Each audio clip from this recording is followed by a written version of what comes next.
বাংলাদেশের বাইরে পৃথিবীর বিভিন্ন প্রান্তে যেখান থেকে চ্যানেলে দেখছেন, আপনাদের সকলকে সাদর আমন্ত্রণ তৃতীয় মাত্রা দেখবার জন্য। সাম্প্রতিক নানা বিষয় নিয়ে কথা বলবার জন্য আমার আজকের অতিথি, আমার ভাই বসা আছেন বাংলাদেশ সরকারের সাবেক মন্ত্রী, বাংলাদেশ আওয়ামী লীগ নেতা ডক্টর মহিউদ্দিন খান আলমগীর, এবং আমার ডানে রয়েছেন ইংরেজি দৈনিক নিউজ সম্পাদক নুরুল কবির। স্বাগত আপনাদের দুজনকে স্টুডিওতে। ডক্টর মহিউদ্দিন খান আলমগীর, এই সময় সবচেয়ে আলোচিত বিষয় সেটি নিয়ে আলোচনা শুরু করতে চাই যে ষোড়শ সংশোধনী বিল যেটি সংসদে উত্থাপিত হয়েছে এবং এখন স্থায়ী কমিটিতে আছে যাচাই বাছাইয়ের জন্য।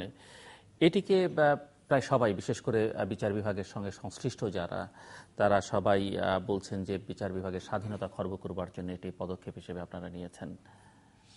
আমি মনে করি না, বিষয়টা এভাবে যদি আমরা দেখি তাহলে উপলব্ধি করা সহজতর হবে। আমাদের সংবিধান অনুযায়ী আমাদের সকলকে চলতে হবে। সংবিধানের অনুচ্ছেদে প্রথম দিকে সুস্পষ্ট 3 বা 7 অনুচ্ছেদে বলা হয়েছে, 3 অনুচ্ছেদে বলা হয়েছে যে এই প্রজাতন্ত্রের সকল ক্ষমতার মালিক জনগণ। একথা কিন্তু বলা হয় নাই যে প্রজাতন্ত্রের সকল ক্ষমতার বা সর্বোচ্চ ক্ষমতার মালিক রাষ্ট্রপতি কিংবা প্রধানমন্ত্রী বা মন্ত্রী পরিষদ কিংবা বিচার বিভাগ বা সংসদ। না, একথা বলা হয়নি, জনগণ। তো জনগণের হয়ে আমাদের এখানে যে 3টি রাষ্ট্রের অঙ্গ আছে, একটা বিচারিক বিভাগ, একটা সংসদ, একটা নির্বাহী বিভাগ, এরা আমরা জনগণের ক্ষমতা প্রয়োগ করি জনগণের মঙ্গলের জন্য। এখন এই প্রয়োগ প্রক্রিয়া লক্ষ্য করবেন, আমাদের যারা সংবিধান রচনা করেছিলেন 1972 সালে, তারা পারস্পরিক তত্ত্বাবধানের সূত্র অনুযায়ী যাতে নির্বাহী বিভাগ, বিচার বিভাগ এবং সংসদ কাজ করতে পারে তার জন্যে তার পরিধি রেখে গেছেন আমাদের সংসদে। যেমন উদাহরণ আমি বলছি, আমাদের নির্বাহী বিভাগের সর্বোচ্চ ক্ষমতা, সর্বমোট ক্ষমতা রাষ্ট্রপতির। এটা প্রকারান্তরে প্রধানমন্ত্রী প্রয়োগ করেন। কিন্তু লক্ষ্য করবেন যে রাষ্ট্রপতিকে সংসদ নির্বাচন করে এবং রাষ্ট্রপতিকে সংসদ কিন্তু অভিশংসনও করতে পারে। ঠিক তেমনি প্রধানমন্ত্রী নির্বাহী ক্ষমতা প্রয়োগ করে থাকেন, অধিকাংশ নির্বাহী ক্ষমতা। প্রধানমন্ত্রী কিন্তু সংসদের কাছে দায়ী। আবার লক্ষ্য করবেন যে প্রধানমন্ত্রী ইচ্ছে করলে রাষ্ট্রপতিকে পরামর্শ দিয়ে সংসদ ভেঙে দিতে পারেন। তেমনি বিচার বিভাগের কথা চিন্তা করুন। বিচার বিভাগ এর যারা, আমি ঊর্ধ্বতন বিচারালয়ের কথা বলছি, যারা বিচারপতি আছেন তারা নিযুক্ত করেন রাষ্ট্রপতি প্রধানমন্ত্রীর পরামর্শ অনুযায়ী, প্রধান বিচারপতির পরামর্শ অনুযায়ী।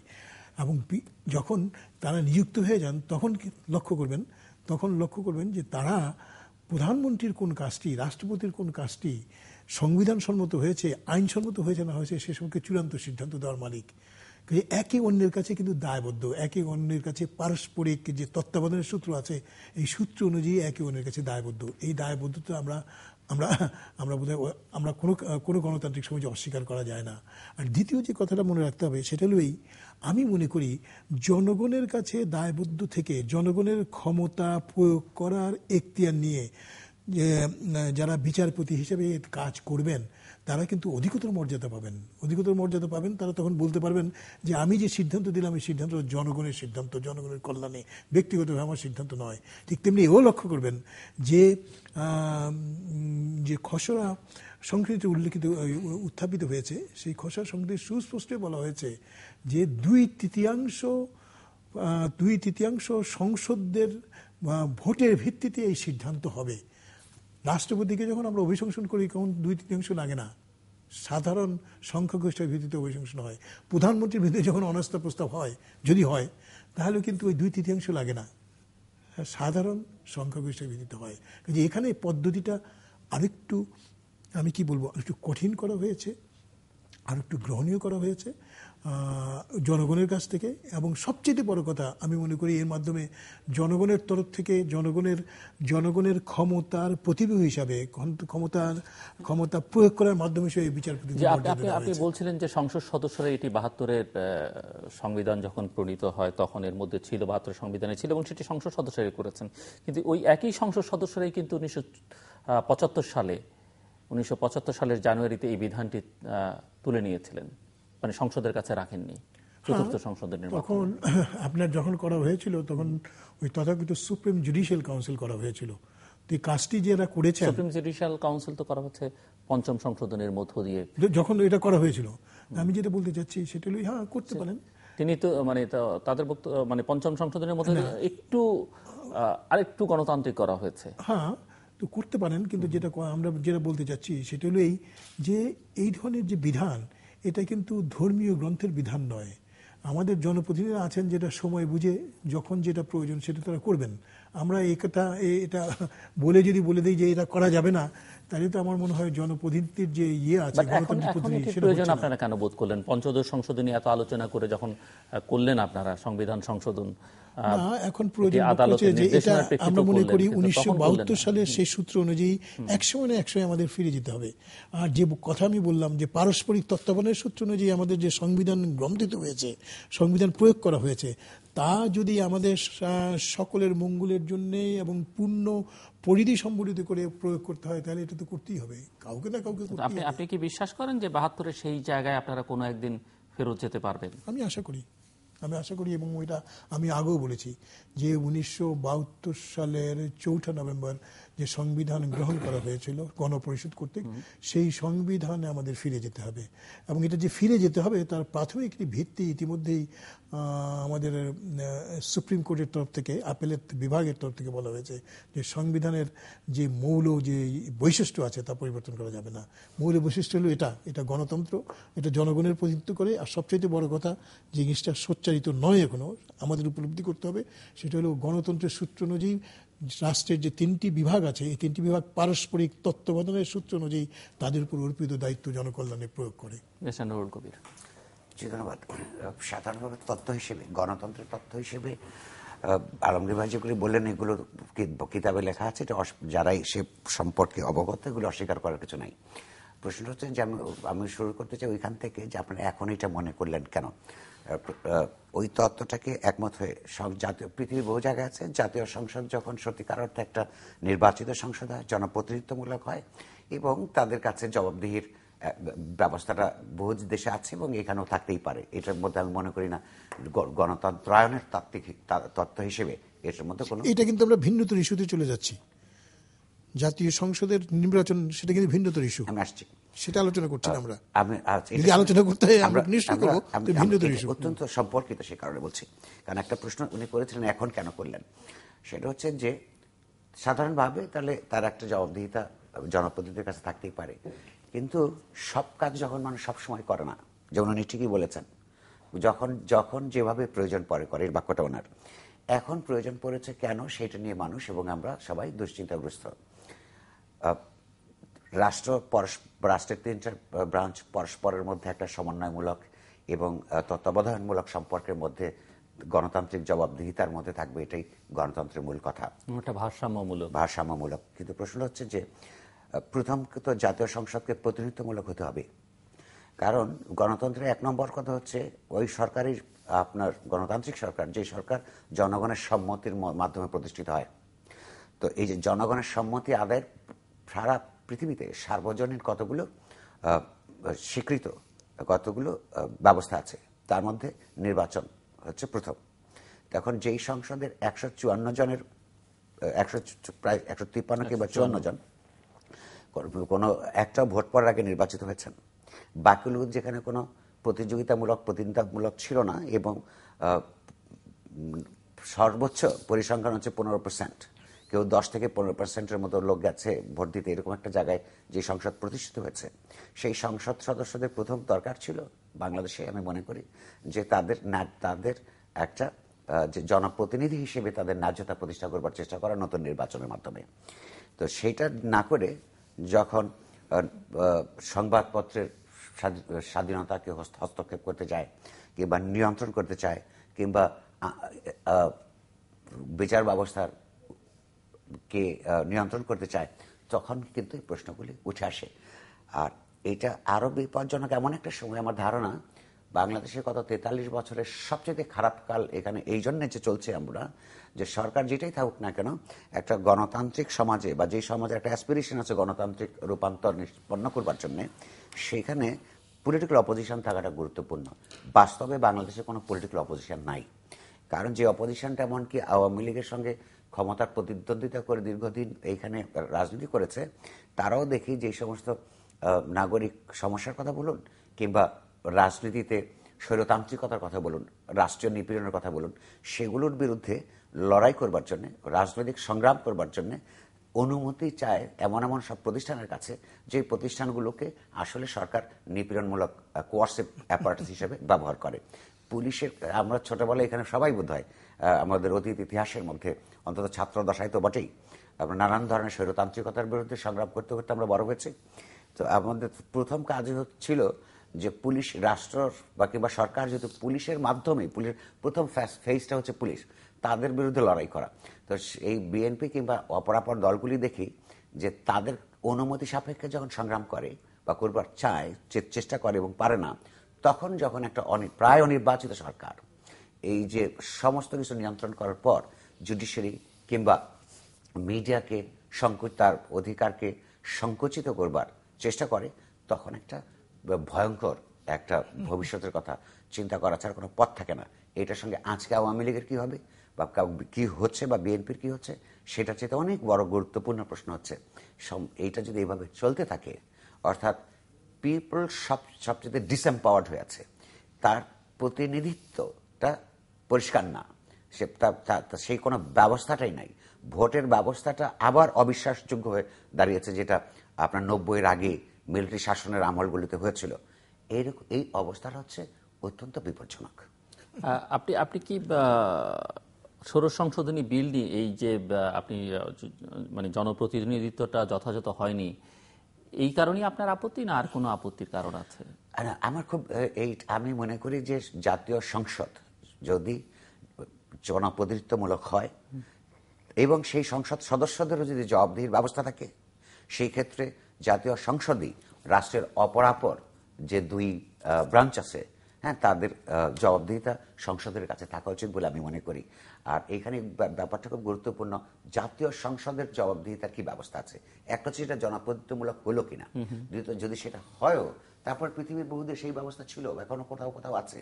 5 বছরের জন্য যে জাতীয় সংসদ সদস্য নির্বাচিত হলেন আমার প্রতিনিধি হিসেবে, তিনি তো কতগুলি প্রতিশ্রুতি, রাজনৈতিক অঙ্গীকার, উন্নয়নের অঙ্গীকার, তার আচার আচরণের অঙ্গীকার কি হবে না হবে সেগুলো বলে, ওই ইন্ডিভিজুয়াল ম্যানিফেস্টো যেমন থাকে তেমনি দলের ম্যানিফেস্টোর মতন ইন্ডিভিজুয়াল ম্যানিফেস্টো থাকে, সেগুলো যদি উনি না মানেন, কেবলমাত্র কারণ একজন ভোটার তো সেই প্রতিশ্রুতির ভিত্তিতে তাকে ভোট দেয়, 5 বছর তাকে রাখতেই হবে এবং 5 বছর তিনি যাচ্ছে তাই করবেন, সেটা তো গণতন্ত্র হলো না।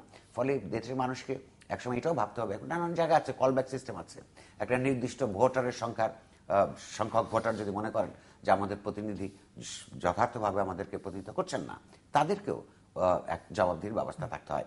এইরকম একটা ব্যবস্থার মধ্যে অবশ্যই জুডিশিয়ারি তো পার্লামেন্টের কাছে জবাবদিহিতা থাকতেই পারে। ডক্টর আলমগীর বিশ্বাস করেন যে, আমি আসছি আপনার কাছে 1 মিনিট, 1972-এর সংবিধান যে জায়গায় ছিল সেই জায়গায় তারা ফেরত যেতে পারবেন এবং যাবেন এক সময়, আপনি কি মনে করেন? আমার মনে হয় যে আলমগীর ভাই একটু জেনারেলাইজ করে ফেলেছেন, সম্ভবত উনি পলিটিক্যাল পার্টটার দিক কথা বলেছেন, কারণ 1972 সালের সংবিধানে শুধু নয়, এখনকার সংবিধানেও সমাজতন্ত্রের কথা আছে, ওনারা যেতে পারবেন না। এটা সমাজতন্ত্রে ওনারা বিশ্বাসও করেন না, এই দেশে যারা দীর্ঘদিন এই পর্যন্ত ক্ষমতা ছিলেন কেউ বিশ্বাস করে না। এটা ভালো কি মন্দ সেটা ভিন্ন আলোচনা, এটা এই ফাঁকিবাজির জন্য নানান ইন্টারপ্রিটেশন বের করেছে।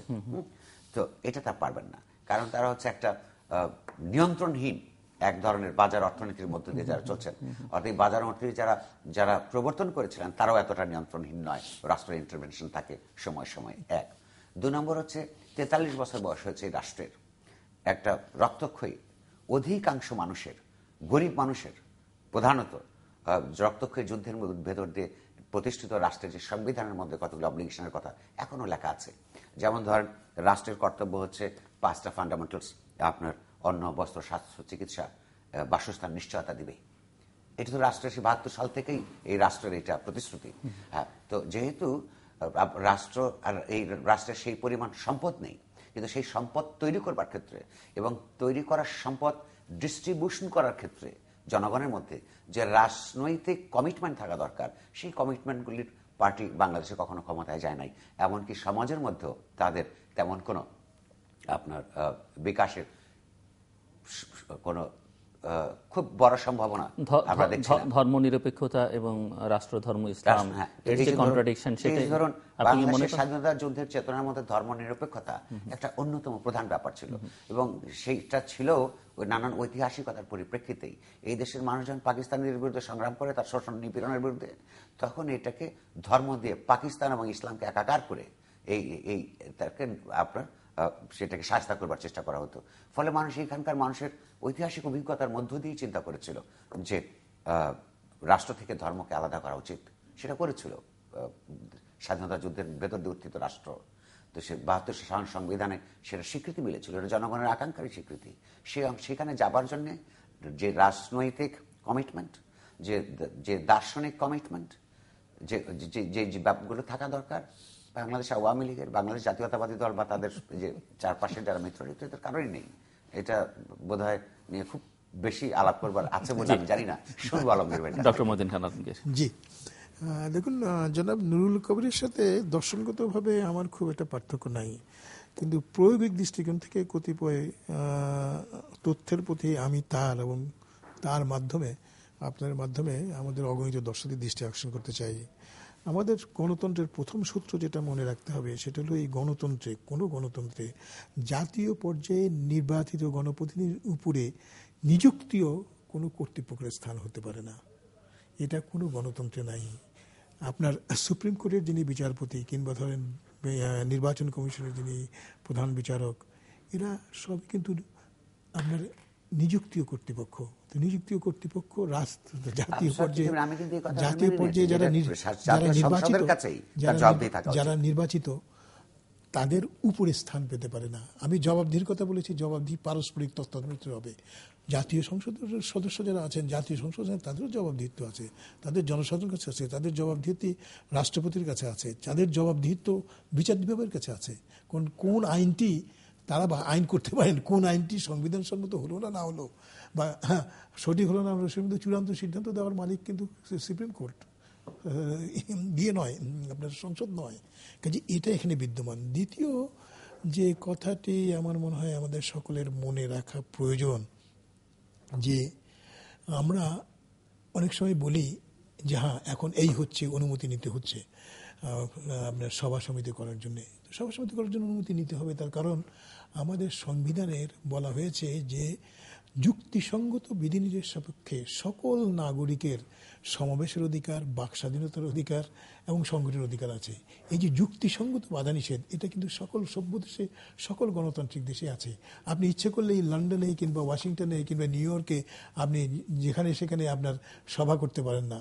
কাজেই এর যে যুক্তিসঙ্গত আপনার বিধিনিষেধ, এটার কথা মনে রাখতে হবে।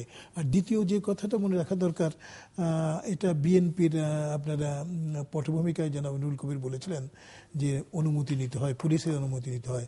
আমি ওনাকে স্মরণ করিয়ে দিতে চাই যে ঢাকা মহানগরী পুলিশ অধ্যাদেশ, যেটা জিয়াউর রহমান আপনার প্রবর্তন করেছিলেন ফরমান দিয়ে, সেই অধ্যাদেশে কিন্তু এটা প্রথমবার সুস্পষ্ট বলা হয়েছে যে এই ধরনের অনুমতি পুলিশ কর্তৃপক্ষের কাছ থেকে নিতে হবে। কাজে আজকে আপনি মনে করেন যে জিয়াউর রহমান এই কাজটি ভালো করেছিলেন না খারাপ করেছেন? আমি মনে করি যতটুকু এর আগে আমাদের ফৌজদারি কার্যবিধি সংহিতায় ছিল, তার বাইরে নতুন করে কোনো ক্ষমতা দেওয়া উচিত হয়নি। কিন্তু যে কথা বলার সেটা হলো এটা কিন্তু ওখান থেকে এসেছে, যুক্তিসঙ্গত বাধা নিষেধ সাপেক্ষে, বিধিনিষেধ সাপেক্ষে। আর সর্বশেষ যে কথাটা আমি বলবো, গণতন্ত্রের একটি প্রক্রিয়া আছে। গণতান্ত্রিক প্রক্রিয়ার একটা যে প্রক্রিয়া অনুযায়ী আমরা সময় মতো নির্বাচন করি। তো সময় মতো নির্বাচন ক্রম অনুষ্ঠানে যদি কেউ গোসা করে পিত্রালয়ে চলে যান যে আমি এখানে যাব না, স্বামীর বাড়ি থাকবো না, আমি নির্বাচন করব না, তাহলে সেখানে আমাদের করণীয় কি আছে? উনি যে কথা বলেছেন যে শতকরা 12% লোক ভোট দিয়েছে, তা নয়। নির্বাচন কমিশন যে পরিসংখ্যান দিয়েছেন তাতে দেখা যাচ্ছে শতকরা প্রায় 42% লোক ভোট দিয়েছে। এখানে পৃথিবীর সকল দেশেই আপনি যখন নির্বাচন করবেন না, ভিন্ন পক্ষ যদি নির্বাচন না করেন, তাহলে যারা সংখ্যাগরিষ্ঠ লোক আছেন তাদের নির্বাচন আপনার হয়ে যাবে, বেআইনি হয়ে যাবে। এটা তো ঠিক নয়। তবে হ্যাঁ, আমি স্বীকার করি সমঝোতার প্রয়োজন। আমি মনে করি সকল রাজনীতিবিদদের মধ্যে সংবিধান অনুযায়ী আলোচনা অনুষ্ঠিত হওয়া প্রয়োজন, এবং আলোচনার ভিত্তিতে যদি কোনো মতবিরোধ থাকে, মতদ্বৈধতা থাকে, কিংবা কোনো প্রক্রিয়া উন্নীত করার কোনো আপনার পরিধি থাকে, তাহলে তার সুযোগ নেওয়া দরকার। যেমন আমাদের গণপ্রতিনিধি যে আইন আছে, যে আইনটি বলা দরকার, এই আইনটি স্বৈরশাসক আমলে প্রবর্তন করা হয়েছিল। এই আইনটির কোন জায়গায় কতটুকু কিভাবে পরিবর্তন করা দরকার সে সম্পর্কে কোনো সুপারিশ যদি আসে বিএনপির তরফ থেকে কিংবা এখনকার তথাকথিত জাতীয় পার্টির তরফ থেকে, এমনকি এদের বাইরেও যারা স্বতন্ত্র বলে নিজেদের স্বতন্ত্র রাজনীতিবিদ বলে নিজেদেরকে দাবি করেন তাদের তরফ থেকে নিশ্চয়ই আলোচনা করা যেতে পারে। তথাকথিত বলছেন তারা তো আপনার সরকারের অংশীদারও। কোনটা? তথাকথিত জাতীয় পার্টি। তথাকথিত বলছি যে তাছাড়া ওই জাতীয় শব্দটার উপর আমি জোর দিচ্ছি, সেই জন্যই তথাকথিত বলা হয়েছে। আমার একটা প্রশ্ন আপনার কাছে, ছোট্ট প্রশ্ন, যে বিচারক নিয়োগের প্রক্রিয়া যেটি নিয়ে দীর্ঘদিন যাবৎ বিতর্ক আছে, আপনারা প্রশ্ন তুলেছেন, আপনাদের প্রতিপক্ষ প্রশ্ন তুলেছে, সেটির স্বচ্ছতা যুক্তিগ্রাহ্য না করে নিয়োগ প্রক্রিয়া আপনারা অপসারণের দিকে মনোযোগটা কেন? এটা যে নিয়োগ প্রক্রিয়া যেটা আছে, নিয়োগ প্রক্রিয়া আগে যেরকম ছিল এখনো সেই প্রক্রিয়া আছে। তবে হ্যাঁ, আমাকে যদি জিজ্ঞেস করেন তো আমি মনে করি নিয়োগ প্রক্রিয়া এটা সুসংহত করা দরকার। মার্কিন যুক্তরাষ্ট্রে যেমন দেখেন যে বিচারক নিয়োগ করেন রাষ্ট্রপতি, কিন্তু রাষ্ট্রপতি প্রস্তাব করেন, কিন্তু সেটা দৃঢ়ীকরণ বা নিশ্চিতকরণ করেন সিনেট। আমাদের এখানে এই ইয়েটা নাই, এই যে আপনার আইটি পক্ষ থেকে দেখা, এটা কিন্তু নাই। এটা আমি মনে করি আইন করে এই প্রক্রিয়া করা যেতে পারে। একটি সেট থেকে আপনি একটা সেট আসলো, সেই সেট থেকে একটা সাবসেট নিয়ে আপনি নির্বাচন দিলেন, কিন্তু সেটা করা যেতে পারে। আরেকটা হচ্ছে যে এই বিলটি উত্থাপনের সময় যে প্রেক্ষাপটটি বর্ণনা করা হচ্ছে যে 72-এর সংবিধানে ছিল, কিন্তু এরপরে এটি কখন বাতিল করা হলো, চতুর্থ সংশোধনী বা পঞ্চম সংশোধনীতে কি হয়েছে সেগুলো উল্লেখ করা হয়নি। অনেকে মনে করেন বিলের প্রস্তাবনায় সকল কিছু উল্লেখ করা সম্ভব হয় না, শুধু উদ্দেশ্যটা বলা হয়।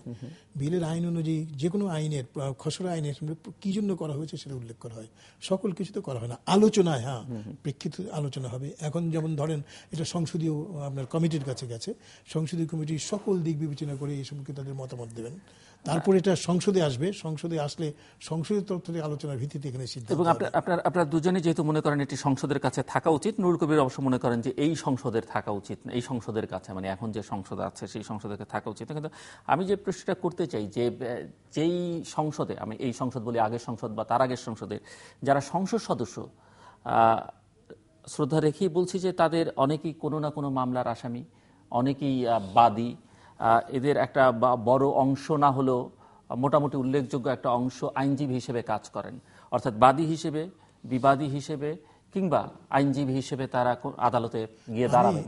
এবং তখন ওই বিচারক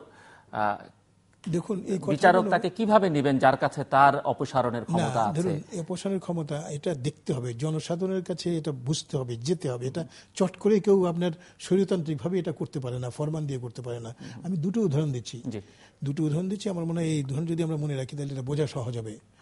ফজলুর রহমান সাহেব বলে একজন বিচারক ছিলেন, আচ্ছা আপনার মনে আছে বোধহয়, যেটা ফজলুর রহমান সাহেবের বিরুদ্ধে দুর্নীতি দমন কমিশন কিন্তু উৎকোচের অভিযোগ এনেছে, তদন্ত করছে, তদন্তাধীন আছে। এটা কিভাবে হলো?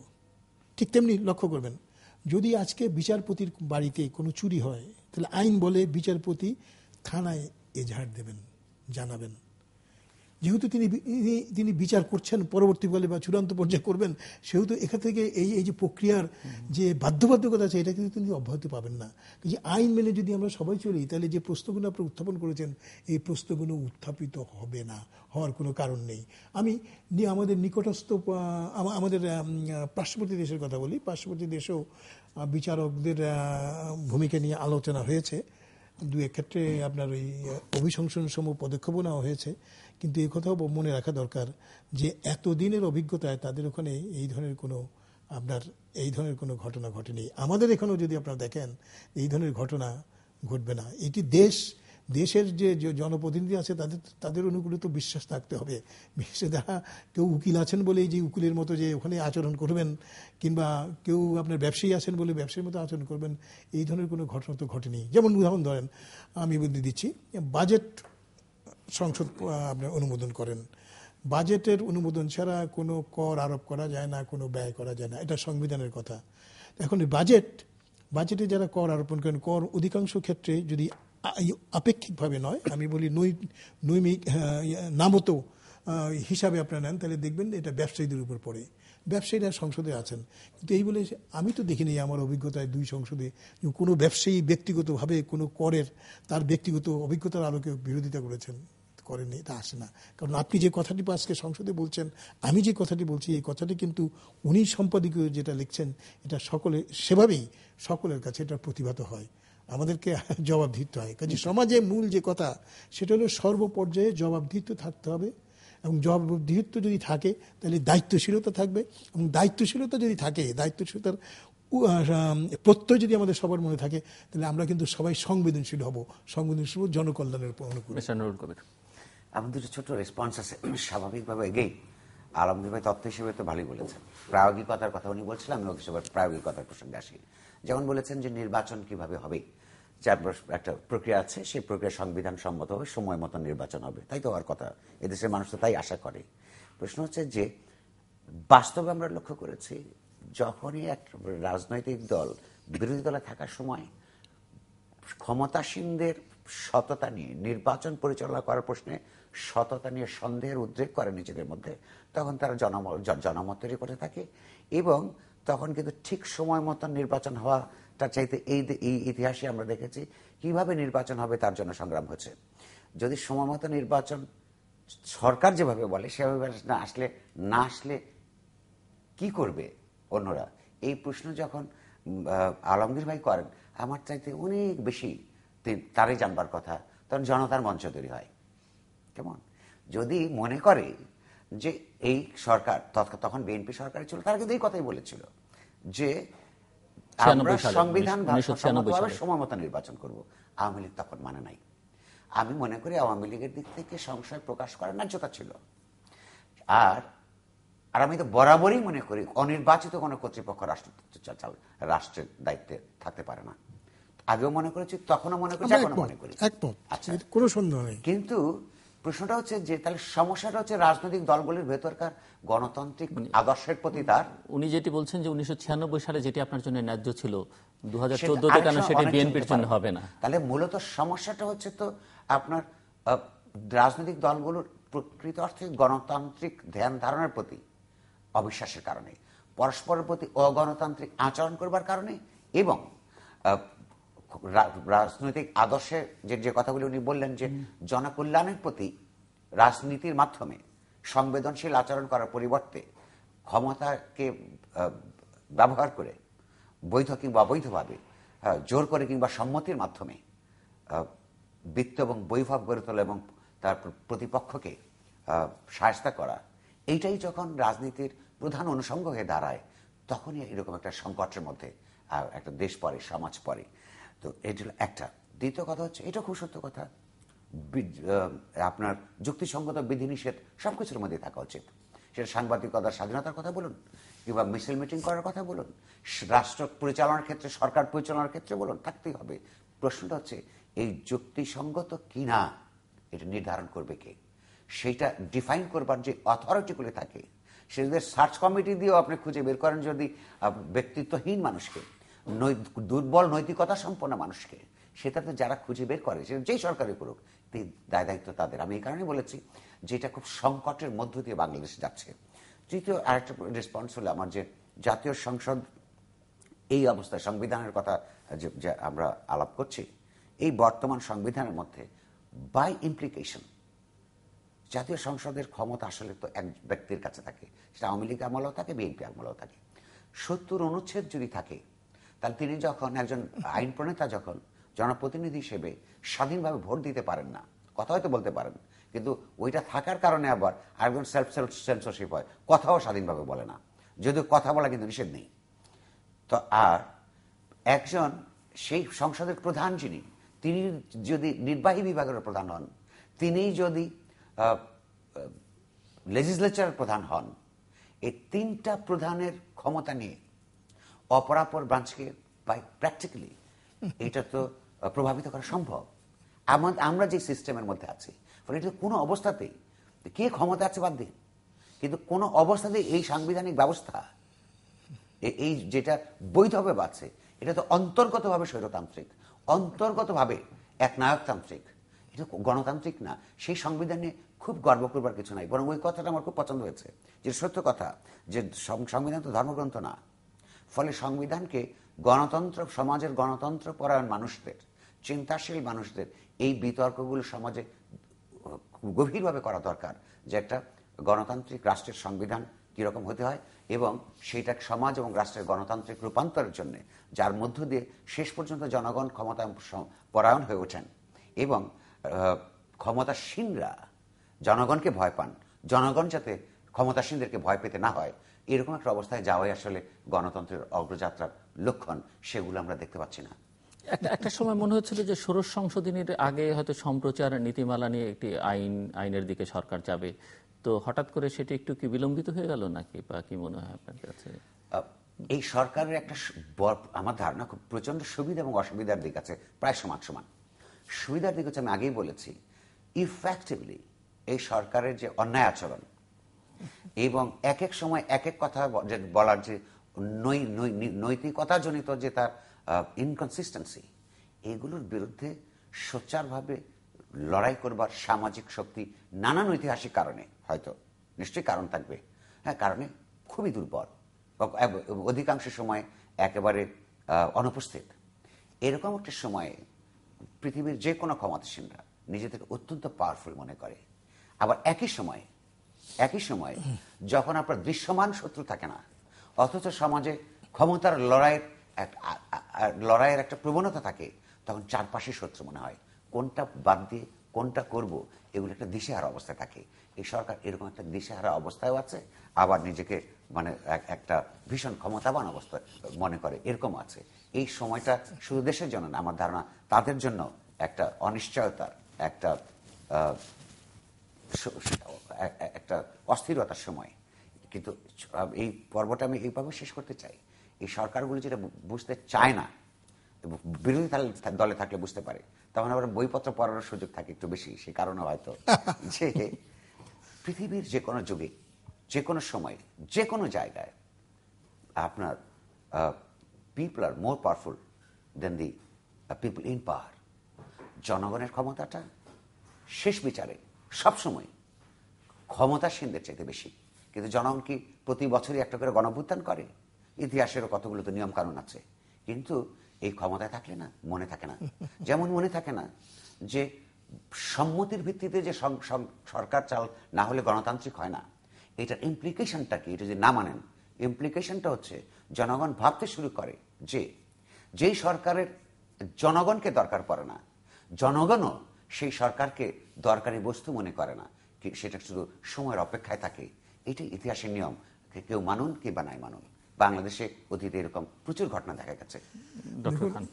বাংলাদেশের ইতিহাস যদি আমরা পর্যালোচনা করি, তাহলে 1975-এর পর থেকে শুরু করে 1995 30শে জুন পর্যন্ত সরকারের যে ব্যতিক্রম নয়, আমি যে বৈশিষ্ট্যের কথা জনাব নুরুল কবির বললেন, তা সেই বৈশিষ্ট্য ছিল বলে আমার মনে হয়।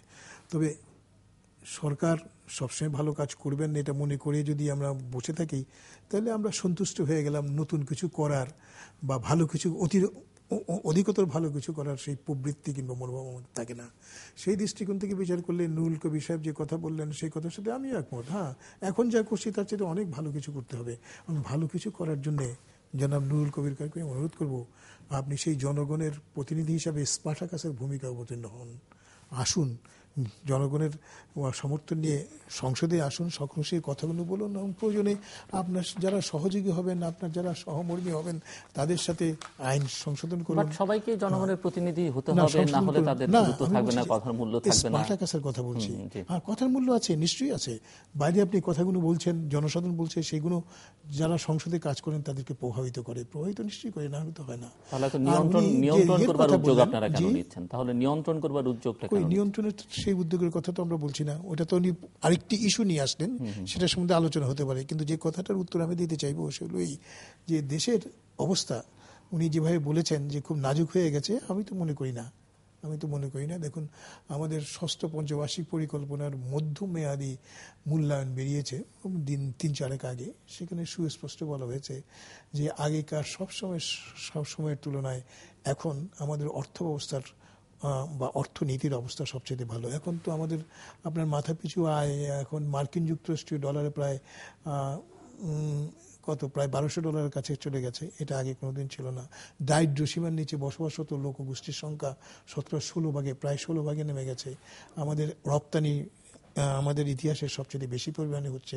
বিদেশ থেকে শ্রমিক প্রেরিত আয় সবচেয়ে বেশি হয়েছে, বিনিয়োগ সবচেয়ে বেশি হয়েছে, এবং দেশের প্রবৃদ্ধির হারও এখন আপনার সমকালীন মূল্যে প্রায় 7 ছাড়িয়ে গেছে, আপনার স্থির মূল্যে প্রায় 6 এসে গেছে।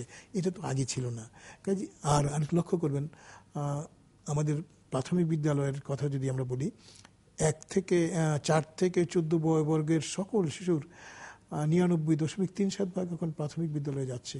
এটা এই উপমহাদেশের কোথাও নাই। ঠিক তেমনি আমাদের স্বাস্থ্যসেবার কথা যদি চিন্তা করুন, লোকজন আপনি ডাক্তারদের সমালোচনা আপনি করতে পারেন, আমিও করতে পারি, কিন্তু তথাপিও বলা দরকার যে বাংলাদেশে ম্যালেরিয়া নাই, বাংলাদেশে কুষ্ঠ নাই, বাংলাদেশে যক্ষ্মা চলে গেছে, পোলিও নাই।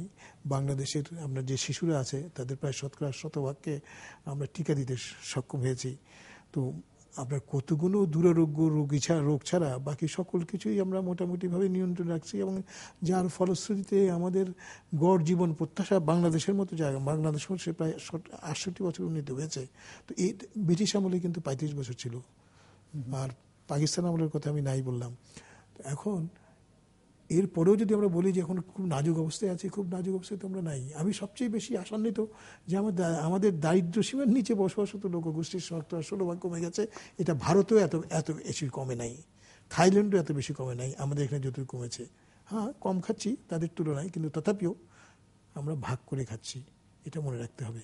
তবে হ্যাঁ, জনাব নুরুল কবির সাহেব যে কথাগুলো বললেন, সেই কথাগুলো আমি মনে করি সকল নাগরিকের মনে চেতনার দ্যোতক হিসাবে কাজ করা ভালো, এবং কাজ করা ভালো মনে করি এই জন্যে যে ওই চেতনাবোধেই আমাদেরকে সন্দীপনী শক্তি দেবে, যে সন্দীপনী শক্তি দিয়ে এখন যে পর্যায়ে আছি সে পর্যায় থেকে উন্নতর পর্যায়ে যাওয়ার জন্যে আমাদের সকলকে সন্দীপিত করবে, আগাবে। এটা থাকতেই হবে সমাজে, না থাকতে হবে না।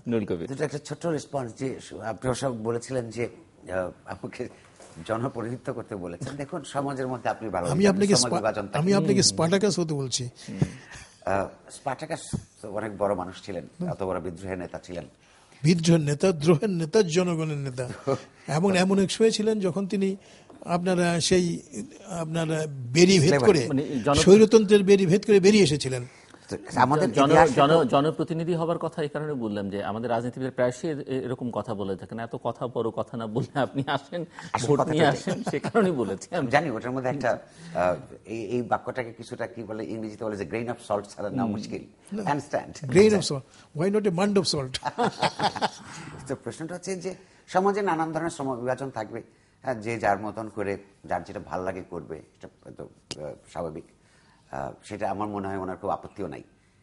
প্রশ্নটা হচ্ছে যে আমি নাজুক কথাটা বলছি এই কারণে যে আজকে যে কমিউনিটি অফ স্টেটস, সেখানে যে সমাজ এবং রাষ্ট্র গণতান্ত্রিকভাবে শক্তিমান হয়ে ওঠে না, সেটা অদূর না হলেও সুদূর ভবিষ্যতে তার এমনকি অস্তিত্বের সংকট দেখা দিতে পারে বলে আমি মনে করি। এটা রাষ্ট্রবিজ্ঞানের দিক থেকে চিন্তা করলে, এবং সমাজের পৃথিবীর ইতিহাসের নানান জায়গায় বহু দেশের এখনো বহু অঞ্চলের আপনার সীমানা পরিবর্তন হয়।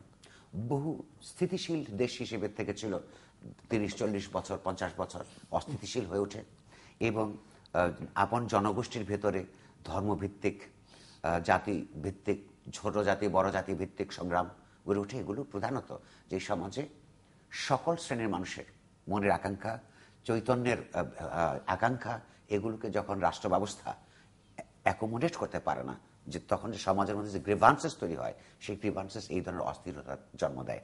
তার জন্য অর্থনৈতিক উন্নয়ন যেমন দরকার, সেই অর্থনৈতিক উন্নয়নকে কনসোলিডেট করবার জন্য রাজনৈতিক স্থিতিশীলতা এবং মানুষের রাজনৈতিক ক্ষমতায়ন সবচেয়ে গুরুত্বপূর্ণ উপাদান আধুনিক রাষ্ট্র ব্যবস্থায়। সেখানেই গণতন্ত্রের ব্যাপারটা খুব গুরুত্বপূর্ণ বলে আমার মনে হয়, যেটা বাংলাদেশ এই মুহূর্তে, আমি কিন্তু বলছি না শুধুমাত্র সরকার অগণতান্ত্রিক আচরণ করছে, অগণতান্ত্রিক সরকারের ব্যাপারে সমাজের নিজস্ব দায়িত্ব আছে। অর্থাৎ ওই শ্রম বিভাজনের কথা যদি বলুন, আপনি লক্ষ্য করুন 80-র দশকেও আমাদের এখানে বুদ্ধিজীবী বলে যারা খ্যাতি ছিল, আমরা তখন কিশোর, যাদেরকে শ্রদ্ধা করতাম, তাদের অনেকেই বেঁচে আছেন। মনে হয় যে মুখ হয়ে বেঁচে আছেন। তারা কি ভীত সন্ত্রস্ত, কিংবা তারা ক্ষমতার বেনিফিশিয়ারি, আমি জানি না। কিন্তু সমাজে সেই মানুষগুলো যখন কথা বলতেন, তাদের উপর মানুষের শ্রদ্ধা থাকতো। সরকারগুলো বা বিরোধী দলগুলো বা একই সঙ্গে যারা অপারেট করতেছে, পরস্পর সঙ্গে দুর্ব্যবহার করছে, তারা একদম চাপের মধ্যে থাকতেন।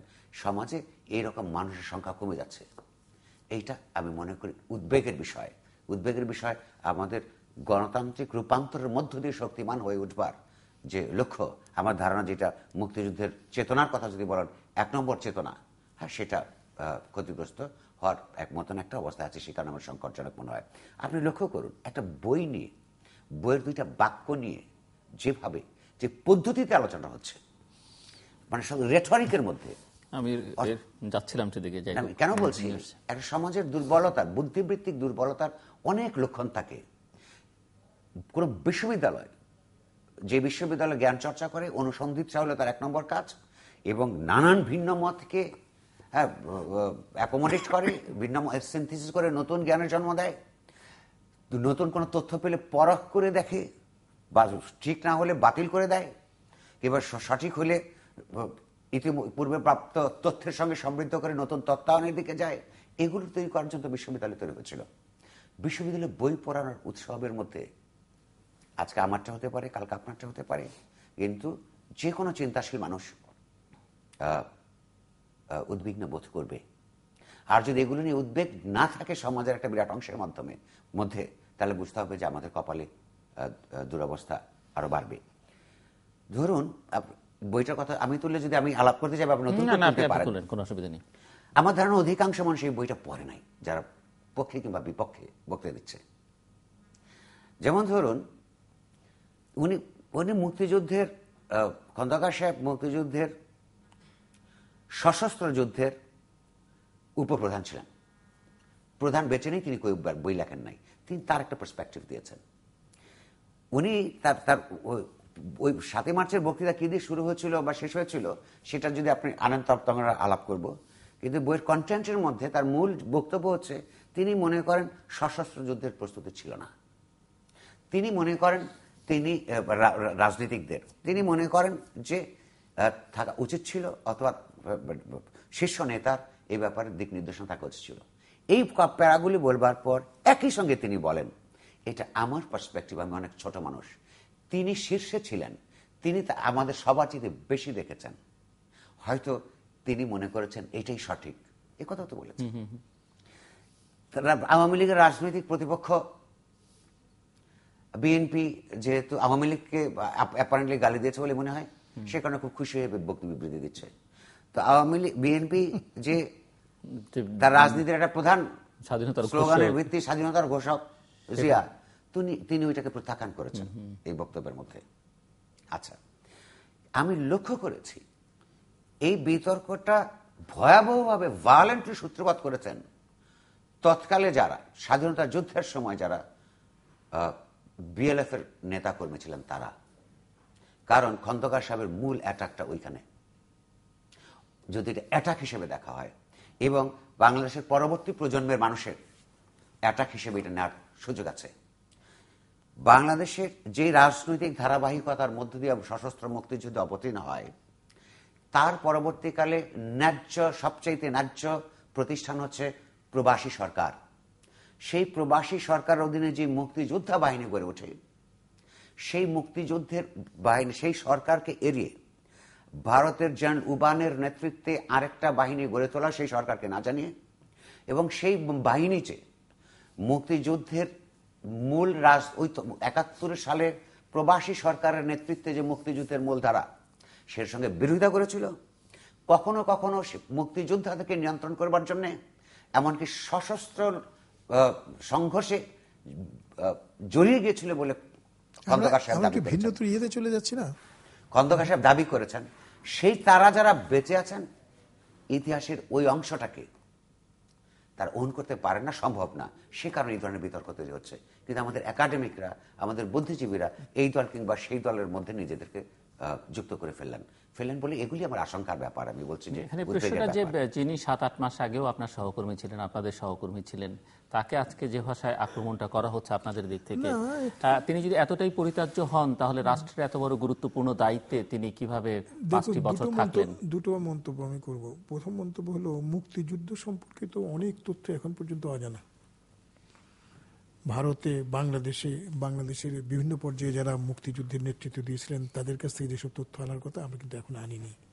কাজেই মুক্তিযুদ্ধের সম্পর্কে সকল কিছু আমাদের কাছে জানা হয়ে গেছে, জানার ভিত্তিতে আমরা উপসংহারে পৌঁছে গেছি, এটা বোধহয় দাবি করা ঠিক নয়, এটা কোনো দেশেই হয় না। দ্বিতীয় যে কথাটা আমি বলতে চাইব তা হলো এই যে, যদি কেউ বলেন যে মুক্তিযুদ্ধের জন্য আমরা তৈরি ছিলাম না বা তৎকালীন নেতৃত্ব তৈরি হয়নি, তাদের এই কথা মনে রাখা দরকার যে এই আফ্রিকা, ল্যাটিন আমেরিকা সহ, এমনকি আমরা যদি আপনার উত্তর আমেরিকাও ধরি, ইউরোপও ধরি, কোথাও কিন্তু 9 মাস মুক্তিযুদ্ধের ভিত্তিতে একটি দেশ স্বাধীন হয় নাই, পাবেন না। কাজেই যারা বলেন যে এর জন্য তৈরি ছিলেন না, নেতৃত্ব তৈরি ছিল না, তারা বোধহয় সঠিক কথা, তথ্যবাহিত কথা বলেন না।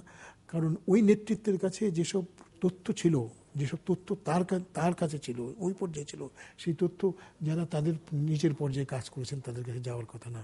আমি আপনার সংসদে থেকে এই কথা বলতে পারি না যে আমাদের সংসদের স্পিকারের কাছে যে তথ্যগুলো আছে বা যেসব উৎস থেকে তথ্য আসে সকল তথ্য আমার জানা আছে। এটা বোধহয় কুপমণ্ডকতা, এটা করা ঠিক না। আর সর্বশেষ ধরেন যে কথাটার উপর জোর দেই সেটা হলো এই যে প্রতিটি জাতির ইতিহাসে কতগুলো ঘটনা আছে যে ঘটনাগুলো সম্পর্কে জাতি স্পর্শকাতর। যেমন একটি উদাহরণ দিচ্ছি আমি। 1815 সালে সম্ভবত ব্রিটিশরা মার্কিন যুক্তরাষ্ট্র আক্রমণ করে ওয়াশিংটন জ্বালিয়ে দেয়, হোয়াইট হাউসও জ্বালিয়ে দেয়। কিন্তু তেমনি দ্বিতীয় মহাযুদ্ধের সময় ওই আলাস্কার কিছু অংশ, ওকিনাওয়ার ওখান থেকে বেরিয়ে একটি অংশ জাপানিজরা কিন্তু মার্কিন যুক্তরাষ্ট্রের যে ছিল এটা দখল করে। এই দুটো ঘটনা কিন্তু মার্কিন যুক্তরাষ্ট্রে যারা আছেন, যারা সুধী সমাজ, ঐতিহাসিক, তারা কিন্তু খুব একটা বড় করে কোনোদিন প্রকাশ করেন না এই জন্যে যে তাদের যে জাতীয় যে গর্ব, জাতির যে ঐতিহ্য, সেই জাতীয় গর্ব ঐতিহ্য সম্পর্কে তারা সচেতন। ঠিক তেমনি আমাদেরও আমার মনে হয় কতগুলো মৌলিক তথ্যের ভিত্তিতে আমাদের এ কথা মনে রাখা দরকার যে আমরা এমন কাউকে এমন কোনো ক্ষমতা কিংবা এখতিয়ার দেবো না যার ভিত্তিতে জাতীয়ভাবে যে গর্ব আমাদের আছে, যে জয় বাংলাদেশের পতাকা বাহক সে দেশে জনযুদ্ধ হয়েছে, তাকে আমরা নিচে নামিয়ে আসবো। আমি এই দৃষ্টিকোণ থেকে, আমি তথ্যের সঠিকতা বেঠিকতার ভিতরে যাচ্ছি না, কিন্তু এই দৃষ্টিকোণ থেকে আমি মনে করি যে কাজটি করা হয়েছে, এই কাজটি বোধহয় ভালো কাজ করা হয়নি। তবে হ্যাঁ, আমি মনে করি বইপত্র এসব জ্বালানো টালানো এসব সঠিক নয়। এবং যে তার ভাষায় হলিস্টিক ভবিষ্যতের কথা তিনি বললেন, সেটা যদি আমরা সকলে চেষ্টা করে অর্জন করতে পারি তাহলে আজ থেকে 10 বছর 20 বছর পরে এই ধরনের ঘটনা ঘটবে না। আমার ধারণা যে আমরা প্রায় একই রকম কথা বলেছি, কিন্তু সেখানে আমার কথা হচ্ছে যে আমি এমন কোন লেখক, আমি খোঁজ খবর রাখবার চেষ্টা করি, এমন কোন লেখককে আমি এখনো বলতে শুনি নাই বা লিখতে দেখি নাই যে কেউ দাবি করেছেন এই বিষয়ে যে আমার মত চূড়ান্ত।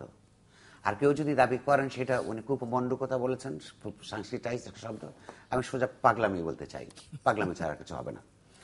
কিন্তু প্রশ্নটা হচ্ছে যে একটা এবং সত্যিকার অর্থে মুক্তিযুদ্ধের ইতিহাস নিয়ে গবেষণা তেমন সিরিয়াস গবেষণা এখনো হয় নাই। হওয়ার জন্য যে তথ্যপাত্য দরকার, সেই তথ্যপাত্যগুলিও এখনো পর্যন্ত, সেটা বাংলাদেশ রাষ্ট্রের বলুন বা বাংলাদেশের পুরো বুদ্ধিজীবী সমাজের কাছে বলুন, ব্যক্তিহিতভাবে সামষ্টিকভাবে লাইব্রেরিগুলিতে, এগুলোতে এখন আসে নাই। এগুলো সময় লাগে আসতে আসতে। এগুলি যেন প্রতিটা পার্সপেক্টিভ খুব গুরুত্বপূর্ণ। কারণ হচ্ছে যে একই সঙ্গে উনি বলেছেন যে বড় মানুষকে ছোট করবো কেন। আসলে বড় মানুষকে ছোট করা যায় না, চেষ্টা করলেও করা যায় না। শেখ মুজিবকে কি ছোট করা যাবে চেষ্টা করলেও? বাস্তব হচ্ছে বাংলাদেশের স্বাধীনতা সংগ্রামের চূড়ান্ত পর্বের অবিসম্পাদিত নেতা তিনি, তাকে কন্টেস্ট করার মতো কেউ ছিল না। এটা যেমন সত্য, তারই জীবন, রাজনৈতিক জীবনে তারও নেতা ছিল।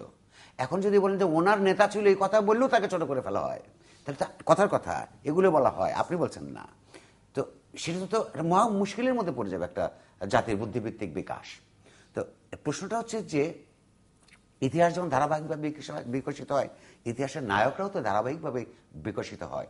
তার মধ্যে আপস অ্যান্ড ডাউনস থাকে, নানান মানুষ নানানভাবে দেখবে, নানানভাবে তথ্য আসবে। কিন্তু সরকারের সর্বোচ্চ জায়গা থেকে, জাতীয় সংসদ থেকে যদি একেবারে ভায়োলেন্ট ওয়েতে এগুলোকে সমালোচনা করা হয়, মানে ভায়োলেন্স তো ওরাল ভায়োলেন্স বলেও তো একটা ভায়োলেন্স আছে, তাতে হয় কি মানুষ চিন্তা প্রকাশ করতে, আরো গবেষণা করতে ভয় পাবে, তাতে শেষ পর্যন্ত একটা জনগোষ্ঠীর উপকার হয় না। দেখুন, সেই 1971 সালের 7ই মার্চ সেই ঐতিহাসিক রেসকোর্সে আমি উপস্থিত ছিলাম। যে তথ্য নিয়ে আলোচনা হয়েছে, আপনার ওই বিতর্ক সৃষ্টি হয়েছে, সেই তথ্য নিয়ে বিতর্ক সৃষ্টি করার কোনো অবকাশ আছে বলে শ্রোতা হিসাবে, বঙ্গবন্ধুর একজন আপনার সৈনিক হিসাবে আমি মনে করি না।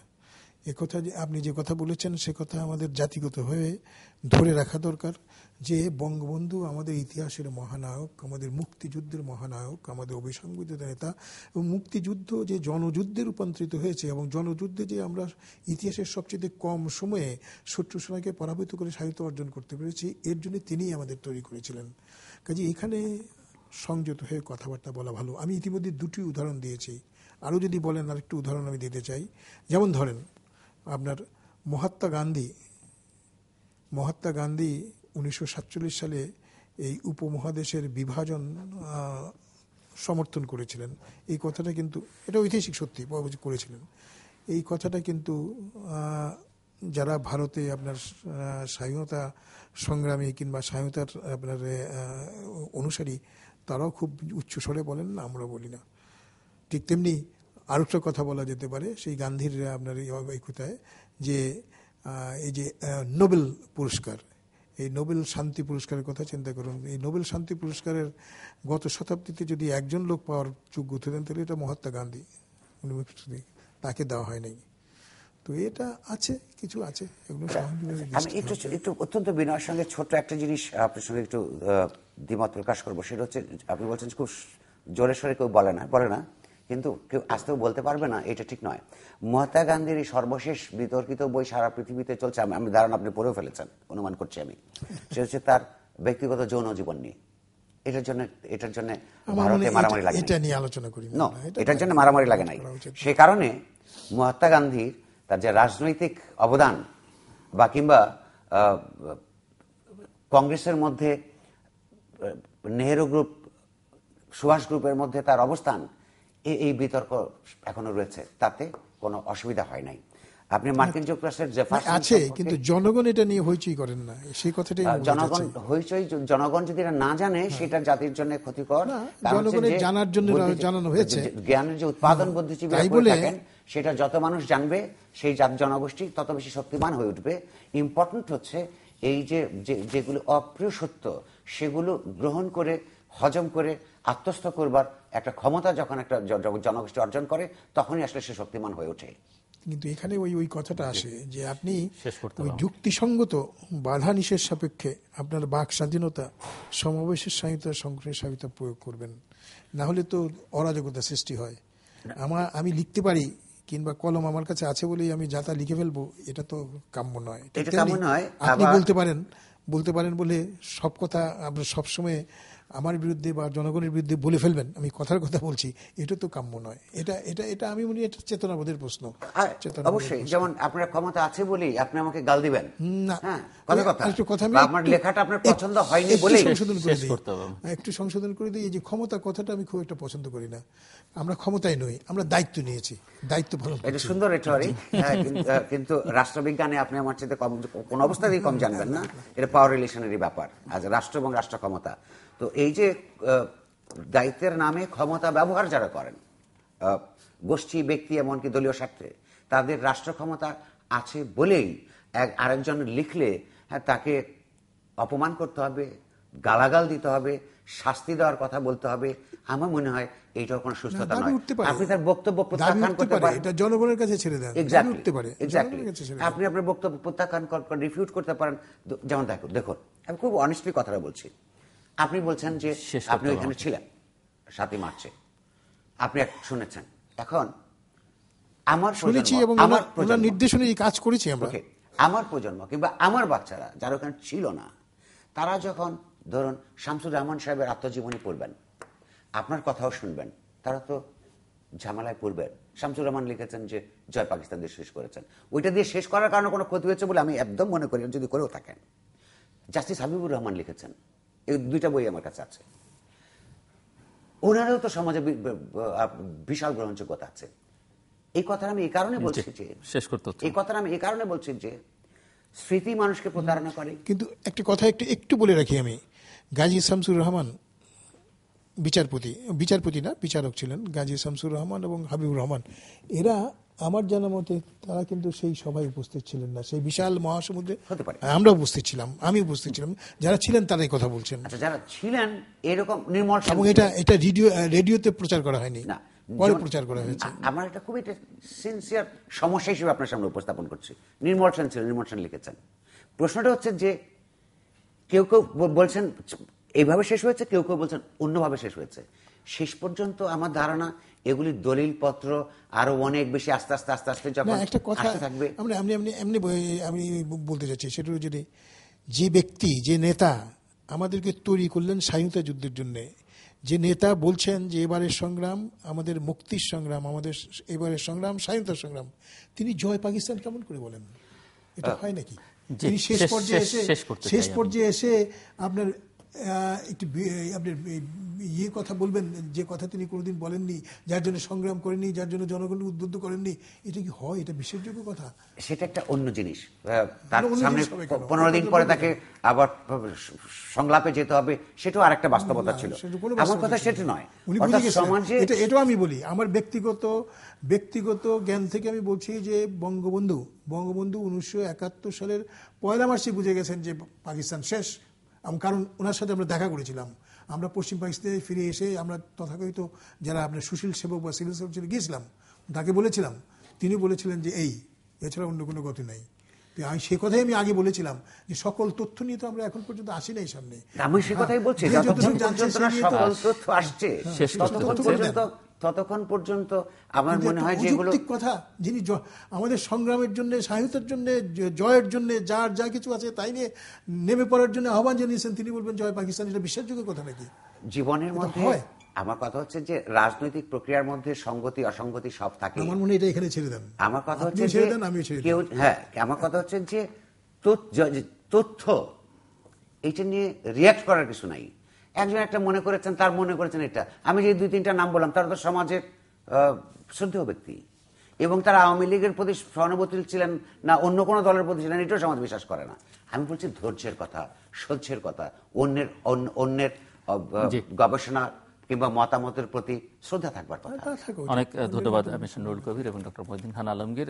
দর্শক, আমরা আলোচনা শুরু করেছিলাম যে বিষয়গুলো নিয়ে, সংবিধানের ষোড়শ সংশোধনী, সম্প্রচার নীতিমালা, এগুলো এক ধরনের গণতন্ত্রের সংকট থেকেই উদ্ভূত, যেটি নুরুল কবির বলবার চেষ্টা করেছেন।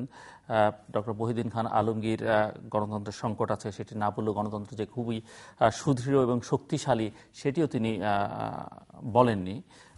অনেক বিষয় নিয়ে ভিন্নমত থাকলেও ঐকমত্য তারা পোষণ করেছেন, এবং শেষে একে খন্দকারের বই নিয়ে যে আলোচনা, সেখানেও যে গণতান্ত্রিক সংস্কৃতির দুর্বলতা সেটিও প্রকাশিত হয়েছে, এবং সেখানেও মোটামুটিভাবে একমত। যেটি লক্ষ্য করা যায় বাংলাদেশে, হয়তো আপনি জানেন আমার অতিথিরা কীভাবে নেবেন, কিন্তু আলোচনায় নুরুল কবির খানিকটা ইঙ্গিত করেছেন, ডক্টর মহিউদ্দিন খান আলমগীর অবশ্যই বিষয়ে কোনো মন্তব্য করেননি। বাংলাদেশের ক্ষমতার বলয়ের সঙ্গে যারা আছে, যারা ক্ষমতায় আছেন, ক্ষমতায় ছিলেন, যাবার স্বপ্ন দেখছেন, তাদের সঙ্গে বাংলাদেশে কিন্তু জনগণের একটা বড় দূরত্ব তৈরি হয়েছে। নুরুল কবির বলেছেন যে সরকারের জনগণকে দরকার পড়ে না, সেই সরকারকে জনগণ তার ভাবনার মধ্যেও আসলে নিয়ে আসে না। এবং আমরা যদি বাংলাদেশের অর্থনীতির অগ্রযাত্রা লক্ষ্য করি, সেখানে কিন্তু দেখা যাবে যে বাংলাদেশের শ্রমজীবী মানুষ, প্রবাসে যারা আছেন, তারা বাংলাদেশের কৃষক, বাংলাদেশের উদ্যোক্তা শ্রেণী, গার্মেন্টস সেক্টর, এরা কিন্তু সরকারের সহায়তা, এটি এই বর্তমান সরকার বলছি না, বিভিন্ন সময়ে যারা সরকারে ছিলেন, তাদের সহায়তা ছাড়া কিন্তু নিজস্ব উদ্যোগে, নিজস্ব স্বপ্ন নিয়ে, নিজস্ব গতিতে তারা এগিয়ে গেছেন। খুব একটা সরকার বা রাষ্ট্রের উপরে বাংলাদেশের মানুষ যে নির্ভর করছে সেটিও বলা যাবে না। কিন্তু পুরো আলোচনাটা যেটি বেরিয়ে এসেছে, গণতন্ত্রের একটা সংকট কিন্তু আছে, এবং এই সংকট এই অবস্থায় যদি চলতে থাকে, বিশেষ করে রাজনৈতিক শক্তির যে মানসিকতা এবং তাদের ধ্যান ধারণায়, দৃষ্টিভঙ্গিতে যদি তারা পরিবর্তন না আনেন, তারা যদি পরমত সহিষ্ণু না হন, তাহলে এই সংকট আরও গভীর থেকে গভীরতর হতে পারে। যদিও আমরা ডক্টর মহিউদ্দিন খান আলমগীরের এই বিষয়ে আজকে মতামতটা পাইনি, ভবিষ্যতে নেবার চেষ্টা করব। দর্শক, আমাদের সঙ্গে থাকবার জন্য অসংখ্য ধন্যবাদ, আপনাদের সবার জন্য শুভকামনা।